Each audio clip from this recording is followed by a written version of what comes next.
La EPOC, la enfermedad pulmonar obstructiva crónica, se define como una enfermedad común, prevenible y tratable, que se caracteriza por síntomas respiratorios y limitación del flujo aéreo persistente, que se debe principalmente a anomalías de la vía respiratoria causada generalmente por una exposición importante a partículas o gases nocivos.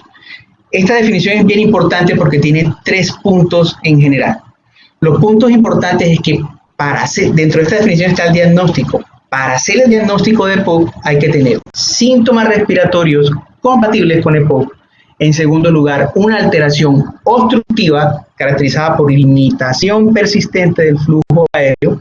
Y en tercer lugar, tenemos que tener un factor exposicional o un factor de riesgo importante. Esas 3 variables hacen el diagnóstico de EPOC. Para poder tener un diagnóstico de EPOC, tengo que tener esas 3 variables claras. Si no, no hay un diagnóstico claro de EPOC. Muy bien. La EPOC es una enfermedad con un impacto socioeconómico muy importante. Se considera que afecta alrededor del 5% de la población mundial. En el 2004 constituyó la 4ª causa de mortalidad en el mundo y se contabilizaron alrededor de 5,4 millones de muertes anuales. Ya para el 2010 se consideró la 3ª causa de mortalidad global. El 90% de todas las muertes que se producen por EPOC ocurren en países con ingresos bajos y moderados, como es el caso de Colombia. ¿Cuál es la prevalencia de EPOC en Colombia? El estudio clásico para eso es el estudio PREPOCOL.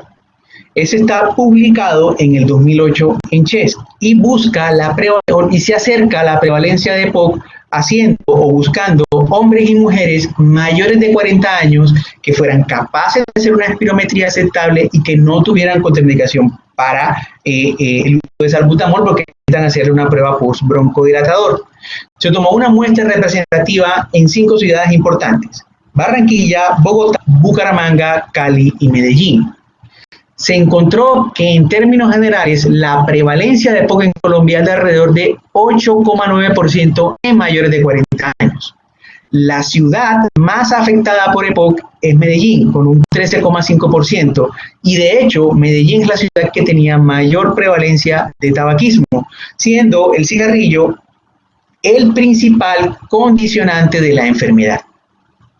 Adicionalmente, y sorpresivo de forma importante, y es algo que tenemos que tener en cuenta, el cigarrillo no es el único factor de riesgo para tener enfermedad pulmonar obstructiva crónica.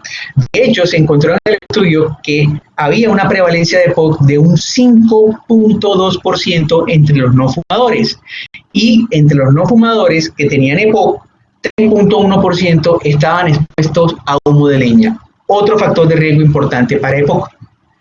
En los factores de riesgo, además de la exposición a humo de tabaco, tenemos la exposición a biomasa, la contaminación ambiental y la exposición laboral. Entre eso, la exposición a algunos vapores de combustión de motores, la industria de los vapores que salen de la fundición del hierro. Factor de riesgo para EPOC importante también es todo lo que tenga que ver con construcción, silicosis y estas cosas. También pueden generar enfermedad pulmonar obstructiva crónica. Es de mayor prevalencia en los hombres, pero eso se ha venido debatiendo o cambiando con el tiempo. De hecho, las mujeres ya tienen un factor importante y es debido a que fuman tanto como los hombres. Adicionalmente, existen algunas condiciones que predisponen a enfermedad pulmonar obstructiva. Por ejemplo, la tuberculosis. El estudio Platino es un estudio muy parecido al PREPOCOL, pero que se hizo en toda Latinoamérica. Encontró que los pacientes con tuberculosis tienen un riesgo de 2 a 4 veces mayor de desarrollar enfermedad pulmonar obstructiva crónica. ¿Por qué? Sucede que una de las secuelas importantes de la tuberculosis son las bronquiectasias. Y las bronquiectasias son entidades o alteraciones anatómicas que pueden generar limitación del flujo aéreo y un patrón obstructivo, y pueden generar los mismos síntomas. Adicionalmente, y pueden generar los mismos síntomas de EPOC. En teoría, serían un EPOC ocasionado por secuelas de tuberculosis. Adicionalmente, existen algunos factores genéticos que condicionan la aparición de enfisema, como por ejemplo el déficit de alfa-1 antitripsina. El enfisema es un espectro importante o extremo de la enfermedad pulmonar obstructiva crónica. Vamos a hablar más adelante cuando empecemos a hablar ahora de fisiopatología. Muy bien. ¿Cuál es cómo medimos la exposición? De todos estos factores de riesgo, el que más o el que mejor está medido es la exposición a tabaco. ¿Cómo se determina la exposición a tabaco? Muy bien, para determinar cuánto tiene de exposición el paciente, se utiliza el índice paquete año. El índice paquete año se calcula de la siguiente manera. Usted pregunta al paciente en promedio cuántos cigarrillos se fuma al día. Adicionalmente le pregunta cuánto tiempo lleva fumando. La fórmula para calcular el índice paquete año es número de cigarrillos fumados multiplicados por los años que lleva el paciente fumando, y eso se divide entre 20. Y eso le da un número. Ese número es el índice paquete año. El factor de riesgo para EPOC es un índice paquete año por encima de 10. Si tenemos un índice paquete año por encima de 10, tenemos que el paciente tiene factor de riesgo para tener EPOC. Muy bien. Desde el punto de vista fisiopatológico, tenemos que, en primer lugar, los factores de riesgo que generan el EPOC, el tabaquismo, los contaminantes ambientales y algunos factores del huésped, como el déficit de alfa-1 antitripsina, generan deterioro acelerado y lesión pulmonar, ocasionados por una reacción inflamatoria que no solamente es pulmonar, sino que también es sistémica. Eso genera finalmente a nivel pulmonar alteraciones o trastornos de las vías aéreas pequeñas, los bronquiolos, puede generar enfisema y efectos sistémicos. Finalmente, desde el punto de vista funcional, se observa limitación al flujo aéreo, lo que hace que el paciente se obstruya, por eso hacen una espirometría con un patrón obstructivo. Y en segundo lugar, hacen las manifestaciones clínicas o los síntomas de los que vamos a hablar más adelante, junto con las exacerbaciones y un mayor riesgo de comorbilidades. Desde el punto de vista para entrar en detalle, el humo del tabaco, por ejemplo, genera, y otros irritantes, generan alteraciones inflamatorias dentro de las células epiteliales de la vía aérea. A su vez, esas células epiteliales empiezan a producir quemoquinas, que son moléculas que empiezan a atraer a los macrófagos a generar una mayor reacción inflamatoria. Adicionalmente, esas células epiteliales producen factor de crecimiento tumoral beta que hacen o inducen una mayor actividad de los fibroblastos, lo que finalmente genera un aumento importante o un engrosamiento importante del músculo liso y las membranas basales, generando fibrosis de vía aérea pequeña. Adicionalmente, los macrófagos llegan al sitio que se encuentra irritado o expuesto al humo de cigarrillo o al irritante. Estos macrófagos presentan esos antígenos e inducen una respuesta TH1. A los linfocitos T, estos linfocitos T generan una respuesta TH1. No solamente los linfocitos T son activados por el macrófago, son los que generan este tipo de células también, son los que generan este tipo de respuesta. También existen linfocitos T en tipo 1 de inmunidad innata que también reaccionan a este tipo de respuesta y genera una serie de proteasas e interleuquinas que generan la mayor liberación de macrófagos, y esos macrófagos liberan proteasas y elastasas que van a generar daño alveolar y destrucción. Eso lo llamamos enfisema.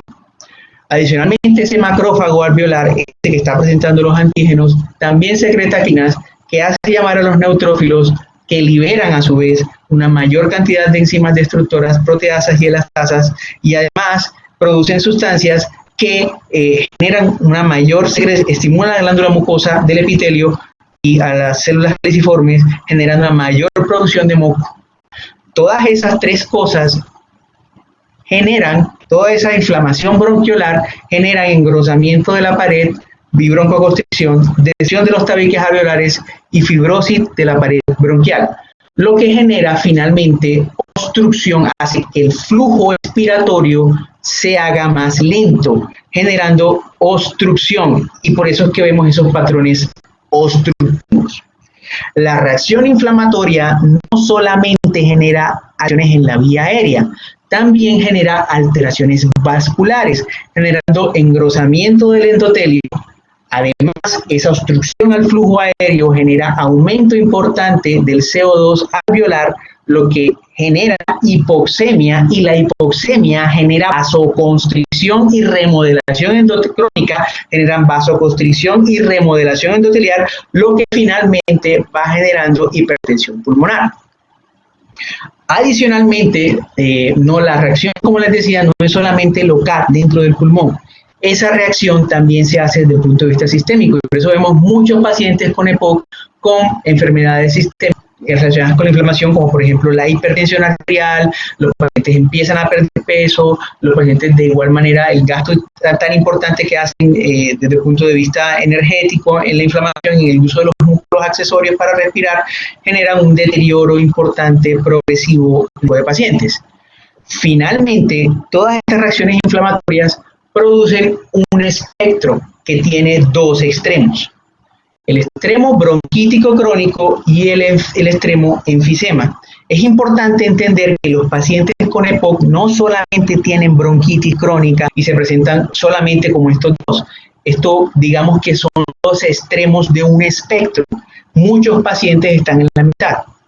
Desde el punto de vista patológico, los pacientes con bronquitis crónica tienen hiperplasia celular caliciforme, hipertrofia de glándulas mucosas, producen más moco y generan finalmente mayor fibrosis.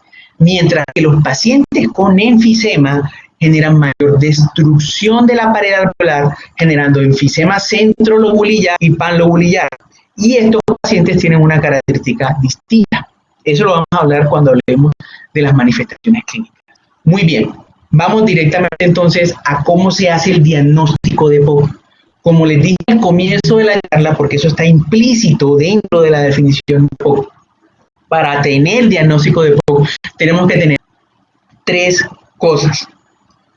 Tenemos que tener síntomas compatibles con EPOC, que son básicamente disnea, tos crónica, es decir, mayor de 3 meses, y producción de ESO. Es decir, todo lo que tiene que ver con lo que llamamos bronquitis crónica. Estos síntomas tienen la característica, esto es muy importante que lo tengamos en cuenta, que son constantes, son permanentes, no hay mucha variabilidad entre los días, es decir, estos síntomas tienden a empeorar o tienden a ser constantes. No, el paciente no pasa un tiempo bien y luego entra otra vez en crisis y luego no. Estos síntomas, la mayoría son constantes. Las exacerbaciones, la variación, los síntomas siempre manejan un nivel. Cuando hay exacerbaciones, el nivel de síntomas es mayor. Eso lo vamos a ver cuando definamos las exacerbaciones un poquito más. Pero en términos generales, los pacientes con EPOC siempre tienen tos, siempre tienen producción de esputo. El segundo factor que tenemos que tener en cuenta para hacer el diagnóstico es que el paciente tenga factores de riesgo. Como anteriormente, esos factores de riesgo pueden ser el huésped, por ejemplo, el déficit de alfa-1-antitrisina, el tabaquismo, la ocupación y la exposición a la contaminación. Y por último, como tercera cosa, para confirmar el diagnóstico, tenemos la llamada espirometría, es decir, diagnóstico con espirometría patrón-productiva. Desde el punto de vista, como les decía, existen dos espectros de presentación de EPOC que son importantes tener en cuenta. El espectro enfisемatoso, estos son los llamados sopladores rosados, son pacientes que son mucho más flacos. Estos pacientes tienen muchísima más disnea, pacientes que están con tos, pero con tos seca.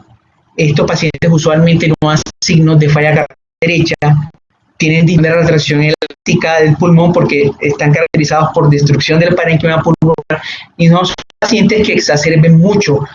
Lo importante con ellos es que la carga de disnea es muy importante, la carga sintomática.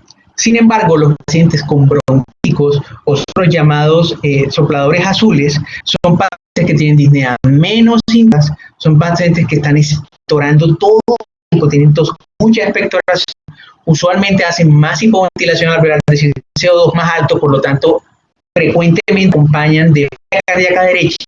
La retracción elástica de estos pacientes es normal y los pacientes que tienen tanto secreción tienden a tener muchas exacerbaciones y las lesiones tienden a ser sobreinfecciones por neumococo, hemófilos, varicela, etcétera, etcétera.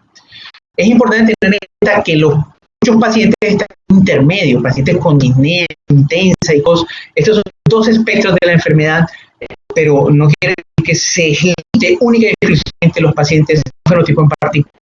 Muchos tener características intermedias entre ambos fenotipos. Muy bien. A la espirometría. ¿Se acuerdan que para determinar un patrón obstructivo había que ver la relación con capacidad vital forzada por el 70%? Eso era para interpretar la espirometría. Para hacer el diagnóstico se define patrón obstructivo, una relación con capacidad vital forzada por debajo del 70%. Sin embargo, para hacer el diagnóstico según la guía GOLD, debemos tener en cuenta que esa relación hay que evaluarla en el maniobra postbroncodilatador. Es decir, si nos vamos hacia atrás, la maniobra que nos va a generar o que nos va a hacer el diagnóstico de POC, la maniobra es la relación BF1 capacidad forzada real postbroncodilatador. En este caso es 61%, es decir, menos del 70% si de este tiene el contexto de POC y en esta maniobra con una relación con dilatador del 70% hace o cumple el diagnóstico para POC. Bien. La espirometría es muy importante, no hay paciente con EPOC que no deba tener espirometría, porque es importante para confirmar la presencia de patrón obstructivo en presencia de síntomas y problemas. Sin espirometría no hay diagnóstico. Actualmente la severidad de POC, según se ve evaluada, y es un factor muy importante para hacer seguimiento a los pacientes. Como les decía anteriormente, limitación, la gravedad de limitación del flujo aéreo de obstrucción para valorada según el B1. Clasificamos a los pacientes obstrucción 1 leve si tienen un porcentaje de F1 por encima del 80%, moderado entre el 50 y el 80%, grave si es de 35% y muy grave por debajo del 30%, GOL 1, GOL 2, GOL 3 y GOL 4. F1 es una variable que nos va a decir el nivel de limitación de flujo aéreo, además es una que muestra el impacto de la enfermedad sobre la salud del paciente, riesgo de eventos futuros, principalmente exacerbaciones. Los pacientes más exacerbados son pacientes GOL 3 y GOL 4. Los pacientes en GOL 1 y en GOL 2 tienen un fenotipo que exacerban de menos proporción que los que estén en GOL 3 y GOL 4. Tenemos el diagnóstico confirmado con una relación de capacidad vital forzada por debajo del 70%. Además sabemos que nuestro paciente tiene síntomas compatibles y tiene factores de riesgo. Lo siguiente es evaluar la limitación al flujo aéreo y clasificamos al paciente con un EPOC, por ejemplo, GOL 2. El tercer paso en el diagnóstico y clasificación de los pacientes es poner al paciente en algún cuadrante A, B, C o D. Y esto es supremamente fundamental. Es muy importante porque con esto determinamos cuál va a ser el tratamiento que le vamos a dar a nuestro paciente. ¿Cómo determinamos cuál va a ser el tratamiento? ¿Cómo lo ponemos en cualquiera de esos cuadrantes, A, B, C o D? Pues hombre, tenemos que tener en cuenta dos variables importantes: exacerbaciones y síntomas. Muy bien. Lo primero que le vamos a preguntar a nuestros pacientes es ¿cuántas exacerbaciones ha tenido en el último año? Y si esas exacerbaciones lo llevaron a hospitalización o no. Si el paciente no ha tenido exacerbaciones o solamente tuvo una exacerbación que no requirió hospitalización, nuestro paciente es A o B. Si el paciente tiene más de 2 hospitalizaciones, más de 2 exacerbaciones de cualquier tipo, con o sin hospitalización, o tuvo por lo menos una exacerbación que requirió hospitalización, nuestro paciente es C o D. ¿De acuerdo? ¿Cómo determinamos si nuestro paciente es A o B o si lo ubica, o si tiene más exacerbaciones, o si exacerba, si es C o D, por la carga de síntomas. Los síntomas los podemos valorar con dos escalas, que son opcionales. Podemos utilizar la que más tengamos a la mano. El MMRC, el grado de disnea, MMRC, y el CAT. Las siglas CAT son para COPD Assessment Test. El CAT, si es menor de 10, lo ponemos en A o en C, dependiendo del número de exacerbaciones, y si tiene una disnea MMRC entre 0 y 1, lo ponemos en A o en C, lo ponemos en A o en C, y si el grado de disnea es mayor de 2 o el CAT es mayor de 10, lo ponemos en B o en D, dependiendo del número de exacerbaciones. Muy bien. ¿Cómo es esa escala de disnea MMRC? El grado 0, uno interroga al paciente qué tanto limita la disnea su capacidad o su actividad física. Cuando yo interrogo el grado de disnea MMRC, empiezo por el grado 4. Le pregunto a mi paciente, señor Juanchito, ¿tiene usted ahogo cuando se viste o cuando va por fuera o cuando se baña? Si el paciente me dice que sí, ya tiene un MMRC 4, entonces ya no le pregunto ni 3, ni 2, ni 1. Si me dice que no, lo que sigue a preguntar es 100 metros, caminando una cuadra en plano, ¿usted tiene que detenerse para respirar? Luego, si no, pues le hago la pregunta del 2. No puedo mantener el paso. ¿Puede usted mantener el paso con otras personas de su misma edad si caminan en plano? El 1, solamente si le cambia, si le falta el aire solamente al subir pendientes, o el 0, que solamente al realizar ejercicio intenso. ¿Por qué lo hago desde grado 4 hacia arriba? Porque si pienso con el grado 0, que solamente le falta el aire para el ejercicio intenso, probablemente me toque interrogar si el paciente está en 1 o en 2, porque si el paciente está en 3, por ejemplo, va a tener disnea en cada una de esas en cada una de esas de los grados subsecuentes. Pero si yo empiezo con grado 4 y llego hasta acá y me da una respuesta positiva, hasta ahí llega mi evaluación. Sé que la disnea es grado 4 y no tengo que preguntar lo anterior, pues así lo hago yo personalmente. Muy bien. ¿Cómo así se evalúa el MMRC? ¿Cómo se evalúa el CAT? Bueno, el CAT es un cuestionario de 8 preguntas. Esto se debe hacer idealmente antes de entrar a la consulta si sabemos que el paciente tiene poco. Se entrega ese cuestionario y tiene unas preguntas en donde el paciente va a poner de 0 a 5 cómo están sus síntomas en cuanto a toser, la presencia de mucosidad, opresión en el pecho, al subir una pendiente o un tramo de escaleras, en actividades domésticas, la sensación de seguridad, la capacidad de dormir o la percepción de energía. Siendo 5 un grado de síntomas muy marcado y siendo 0 el sentirse bien.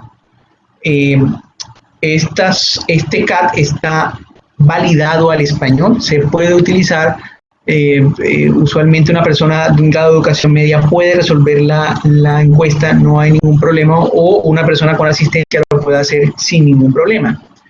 Lo que uno debe hacer después de marcar esto es sumar cada uno de sus puntajes y colocar la puntuación total. La interpretación es, si tiene menos de 10, el impacto sobre la calidad de vida de ese paciente es bajo, entre 10 y 20 es medio, entre más de 20 es alto y más de 30 es muy alto. Entonces la pregunta aquí sería, bueno, y si tengo un MMRC solamente de 1 y un CAT mayor de 10, ¿dónde pongo, a cuál le hago caso? Bueno, siempre debemos hacerle caso, debemos asumir todo en beneficio del paciente. Utilizaré la escala que más me dé puntos para poder clasificar a mi paciente. Es decir, si tengo un CAT menor de 10, pero tengo una disnea MMRC mayor de 2, pongo a mi paciente como B o como D. Lo mismo inverso, si tengo un MMRC de 1, pero tengo un CAT mayor de 10, utilizo el CAT para clasificar al paciente. No utilizo el MMRC. Existen estudios que muestran grandes discrepancias entre esas dos escalas a la hora de valorar.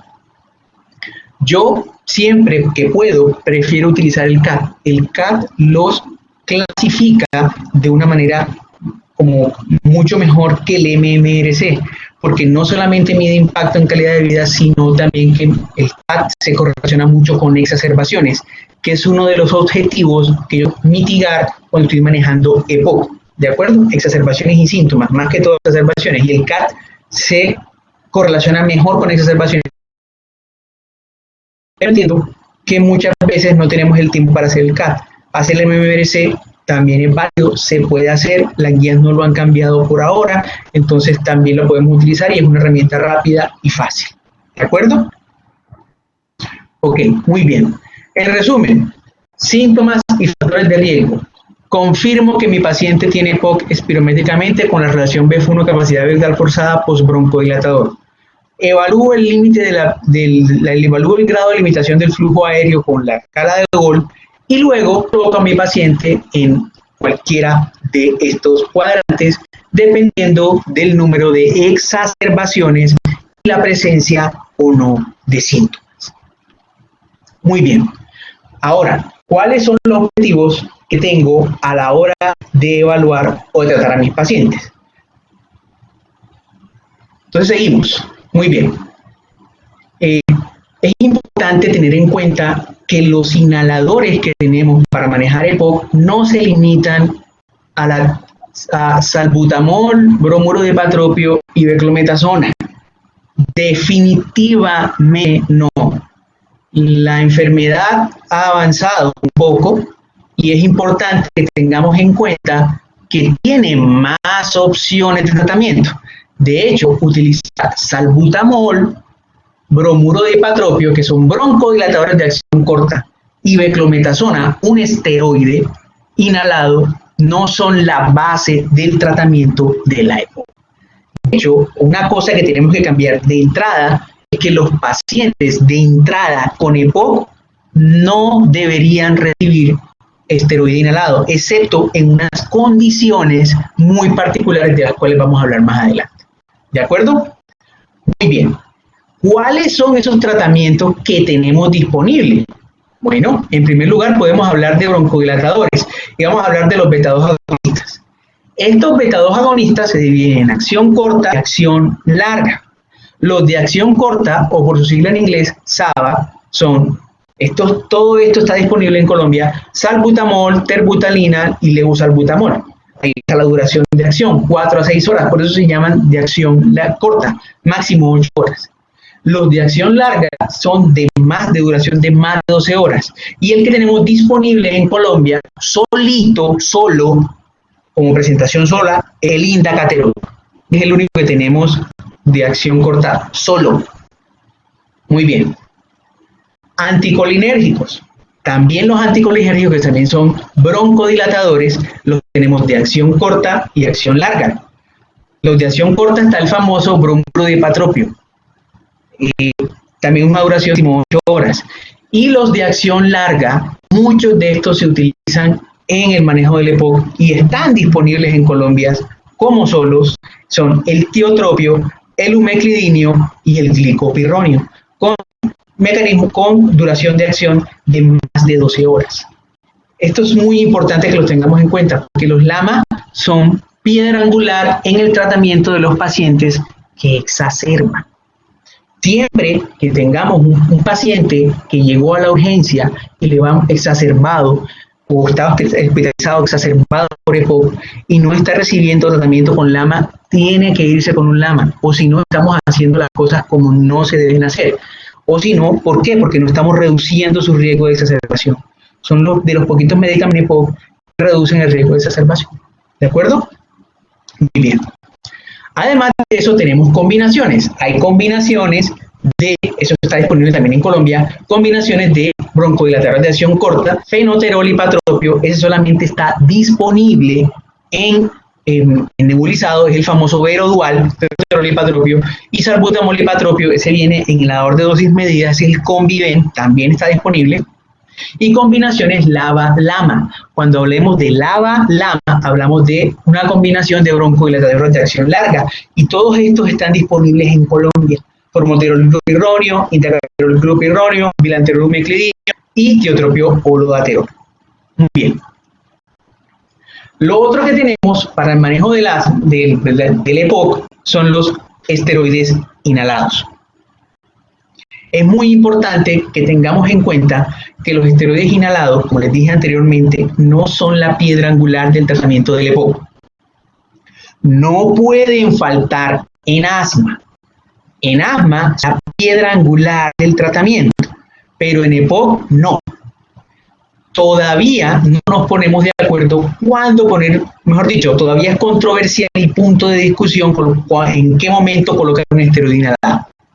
Los esteroides inhalados vienen asociados a beta-2 agonistas de acción larga o LABAs, y estos son los que están disponibles en Colombia: formoterol budesonida, salmeterol fluticasona y vilanterol fluticasona.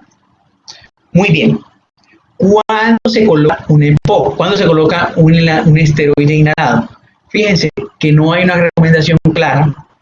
Se sugiere fuertemente colocar o agregar un esteroide inhalado si el paciente tiene historia, varias hospitalizaciones por exacerbación y ya está en tratamiento con LABA y LAMA, con combinaciones de LABA y LAMA, ha tenido más de 2 exacerbaciones moderadas, ahorita vamos a ver que es una exacerbación moderada de al año, ya teniendo tratamiento con LABA y LAMA. Si el paciente tiene eosinófilos mayor de 300, porque pensamos que tiene un fuerte perfil T-dosis, bueno, voy a dejar, no voy a ocultar, listo. Sí, ahí está bien. Si tiene eosinófilos mayores de 300, probablemente tiene un perfil T2 importante, mejor dicho, tiene una respuesta alérgica importante, hay algún componente asmático allí, por ponerlo de alguna manera, podemos utilizar esteroides. O si tiene historia o un diagnóstico adicional o en la infancia de asma. El señor tuvo asma en la infancia, se le quitó, entre comillas, el asma, empezó a fumar y le apareció EPOC, y a pesar del tratamiento que estamos dando para el EPOC, sigue exacerbando. Con esos antecedentes yo podría considerar colocar un esteroide. O podría ver de una manera fuerte, recomendación fuerte, poner un esteroide inhalado asociado a la terapia que tiene previamente. Pero ya debió haber recibido primero LABA o LAMA, no ponerlo de primera elección. ¿De acuerdo? También podemos considerar su uso con eosinófilos entre 100 y 300 y definitivamente no colocarlo si tenemos neumonía, porque la mayoría de los desenlaces adversos en ese grupo de pacientes en los estudios, algunos de los desenlaces adversos que se vieron fue aumento de la proporción de neumonía, sobre todo con fluticasona, utilizarlos con eosinófilos por de 100, o si tienen historia de infecciones por micobacterias atípicas. No deberíamos utilizar esteroide inhalado. ¿De acuerdo? Muy bien.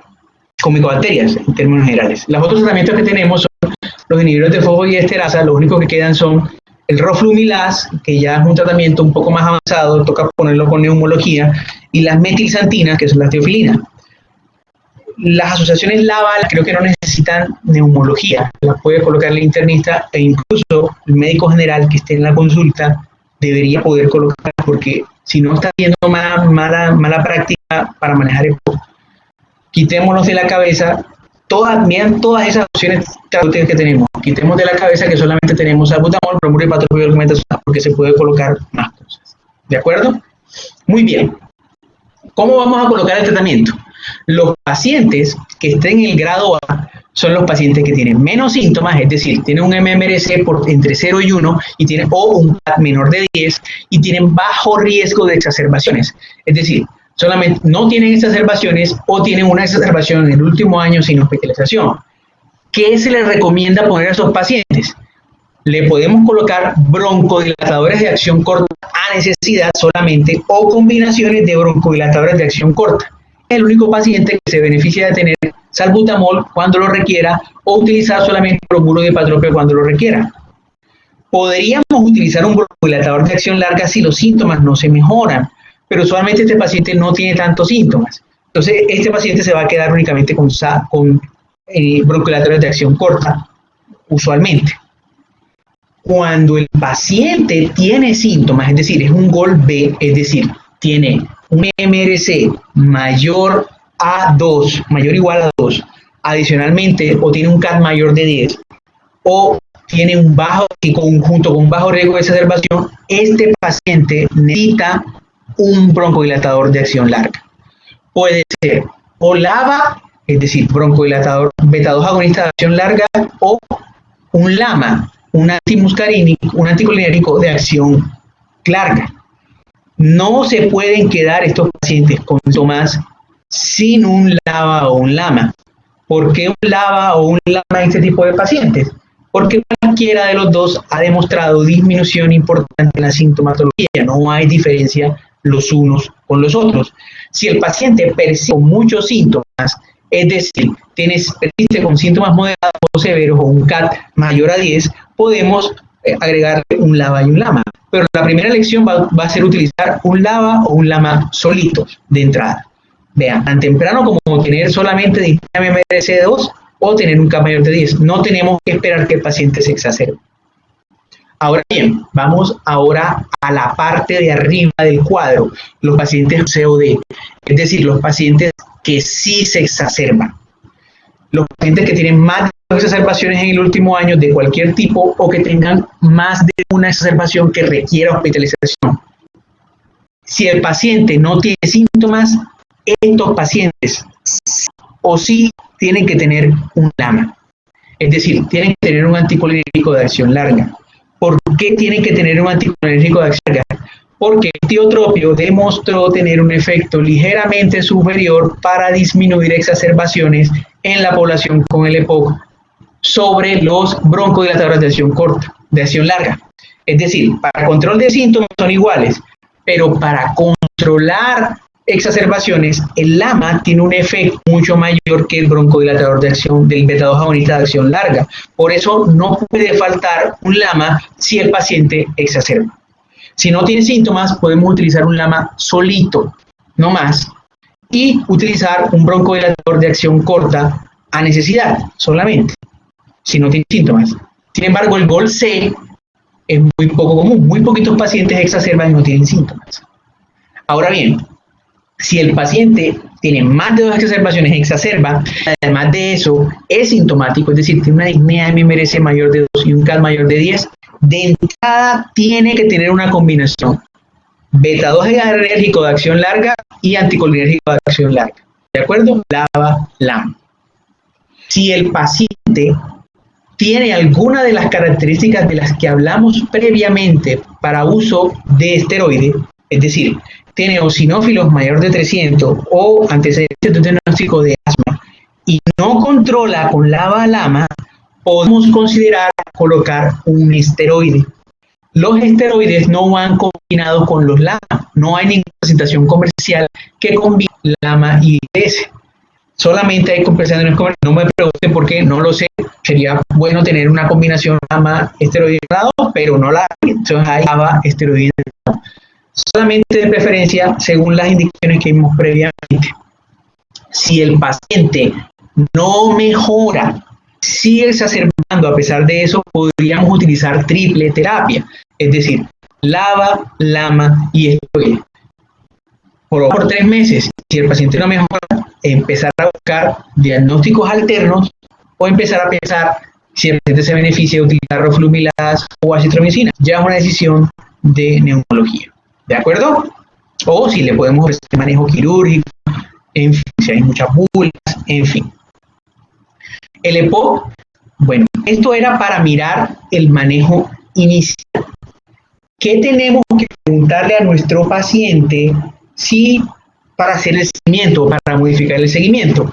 Para modificar el seguimiento, lo que tenemos que preguntar a nuestro paciente, tenemos que mirar si nuestro paciente se caracteriza por tener mucha más disnea o por tener exacerbaciones. En caso de que el síntoma sea disnea, lo podemos, tiene un LABA o un LAMA, agregarle un LAMA o un LABA dependiendo de lo que sea. Si el paciente tiene características importantes para usar un esteroide inhalado de las cuales ya hablamos, eosinófilos mayores de 300 o más de exacerbaciones o una hospitalización, podríamos agregarle un esteroide inhalado.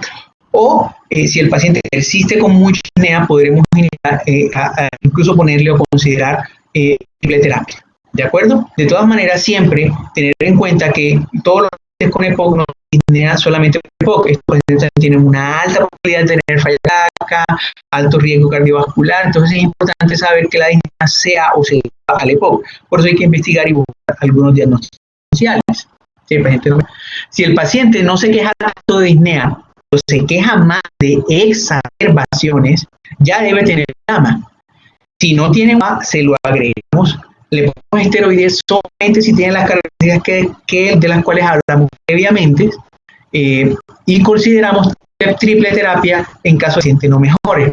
Si no sigue mejorando, si a pesar de la triple terapia no mejora y tiene un BF1 por debajo del 50% y un fenotipo bronquítico crónico, le podríamos agregar roflumilast, y si tiene bronquiectasis o son fumadores activos, podríamos intentar darle un ciclo de un año, 150 miligramos, lunes, miércoles y viernes de azithromicina. Eso se ha visto, hay que estar muy del QT, porque el QT y los efectos adversos, pero se puede utilizar estas opciones, se utiliza básicamente inmunología. ¿Ok? Muy bien. Si tenemos otro paciente con este lado, es importante saber que si hay neumonía o tiene una indicación inapropiada, usted está toda la de cambiar el esteroide inhalado, volver a revalorar. El esteroide inhalado no es el manejo principal. Muy bien. En resumen, grupo A, utilizar un broncodilatador de acción corta.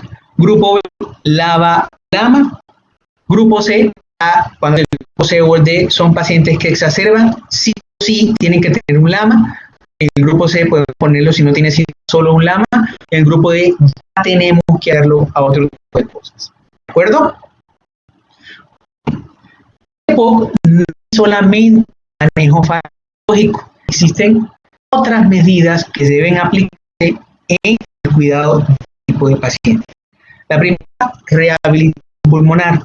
Está súperamente demostrado que la rehabilitación, ingresar a un programa de rehabilitación pulmonar, mejora la disnea, el estado de salud y la tolerancia. Además, reduce las hospitalizaciones por exacerbación en pacientes que hacen rehabilitación pulmonar después de exacerbación o después de 4 semanas de que pasó el episodio hospitalizado. Hay que iniciar las porque estudios que mueven iniciar rehabilitación pulmonar en pacientes hospitalizados con exacerbación de EPOC muestran unos desenlaces no tan buenos. Por lo tanto, esperar un tiempo para iniciar la exacerbación. Siempre deben ser iniciarla menos de 4 semanas después de la rehabilitación. La exacerbación no es la única indicación de rehabilitación pulmonar. Siempre debemos indicar rehabilitación pulmonar a los pacientes a partir de GOL B.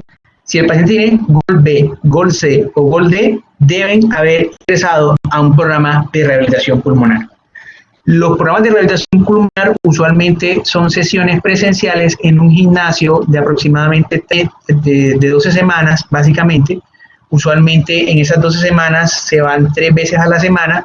Allí le hacen una evaluación inicial con una caminata, se le hace un plan de ejercicio y luego esa sería la fase 1 que es presencial, y luego viene una fase 2 en donde el paciente hace ejercicio en su casa y debe continuar haciéndolo en la mayor parte del tiempo.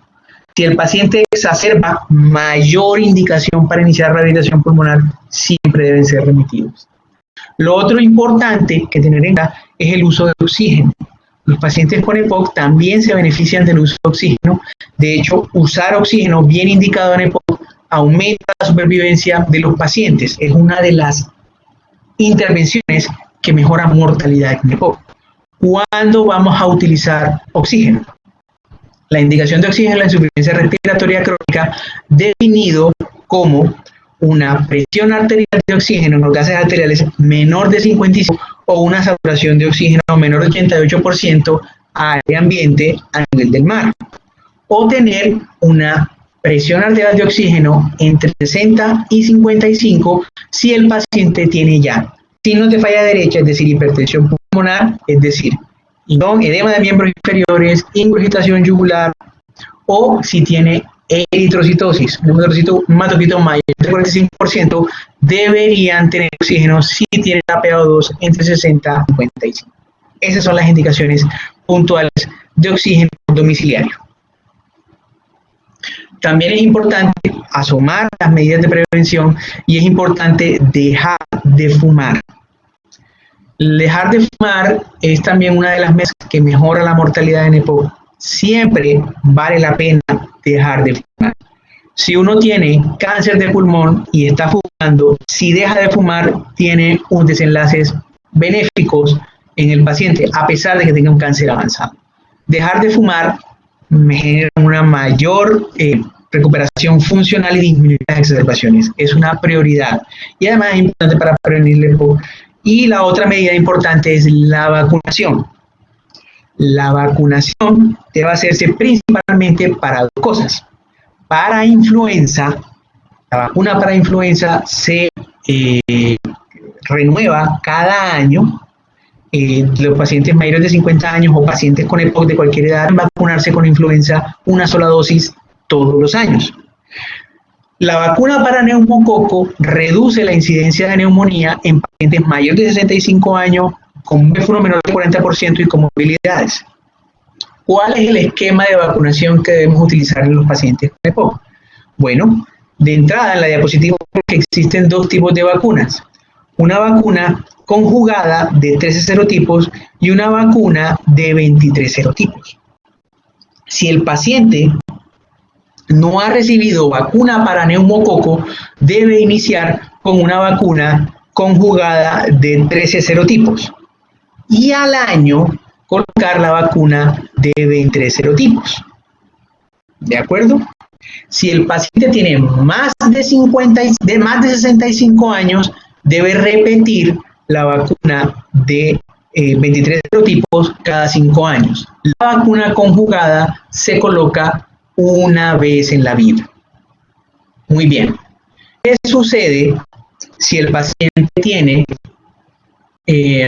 inmunosupresión, alguna condición que genere inmunosupresión, enfermedad renal crónica, VIH, inmunodeficiencias primarias, antecedentes de esplenectomía, etc.? Estos pacientes, el esquema de vacunación, si no ha recibido vacuna conjugada, debe recibirla y la próxima dosis de Neumo 23 de 23 serotipos debe recibirla a las 8 semanas. Y si hay inmunosupresión, debe recibir un refuerzo de Neumo 23 cada 5 años. Muy bien. Ok. Hablemos ahora del último aspecto del EPOC, que son las exacerbaciones. Las exacerbaciones se definen como un empeoramiento agudo de los síntomas respiratorios que lleva al empleo de un tratamiento adicional. Recordemos que los pacientes con EPOC tienen síntomas de modo constante, con una ligera variación día a día. Las exacerbaciones son variaciones que van más allá de lo normal del día a día y conllevan un cambio en el tratamiento. El paciente requiere algo adicional para sentirse mejor. Las exacerbaciones tienen 3 grados de severidad. Las leves, que solamente requieren terapia con un broncodilatador de acción corta y el hombre se sintió bien. Las moderadas, que requieren broncodilatador además de antibiótico y o esteroide. O las graves, que requieren hospitalización o que tengan insuficiencia respiratoria aguda. Cuando estamos frente a una exacerbación, lo que debemos preguntarnos es tener claridad en la historia clínica de 3 aspectos fundamentales: la disnea, la expectoración y el color del esputo. Para que si hay aumento de la disnea, aumento de la expectoración y cambio en el color del esputo. Esto es importante. ¿Por qué? Porque debemos pensar en infección si tenemos cambio en la coloración del esputo y aumento, siempre que existan, en cualquier momento, si hay cambio en la coloración del esputo y aumento en la expectoración o la disnea, si hay cambio en la coloración del esputo, debemos colocar tratamiento para infección. A pesar de que existe un gran porcentaje de exacerbaciones de origen viral, nunca debemos dejar descubierto si hay cambio en la coloración del esputo, gérmenes como el neumococo, el hemófilus y la moraxia. Pocas veces vamos a utilizar una penicilina sola. ¿Por qué? Porque hasta el 30% de los hemófilus son resistentes o tienen una beta-lactamasa que hidroliza, por ejemplo, la amoxicilina. Y la moraxela también muchas veces tiene una beta-lactamasa constitutiva que la hace resistente a la amoxicilina. Siempre debemos utilizar un inhibidor de beta-lactamasa, por eso los pacientes con exacerbación de EPOC se hospitalizan con ampicilina surfactante. Y si los va a manejar ambulatorio, utilice amoxiclavulonato.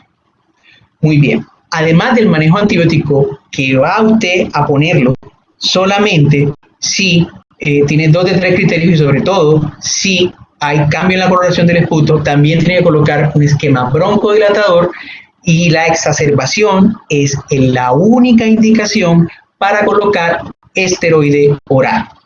Y el esteroide oral debe colocarse en ciclos cortos, es decir, no más de 7 días. Y la dosis es de 40 miligramos. Muy bien.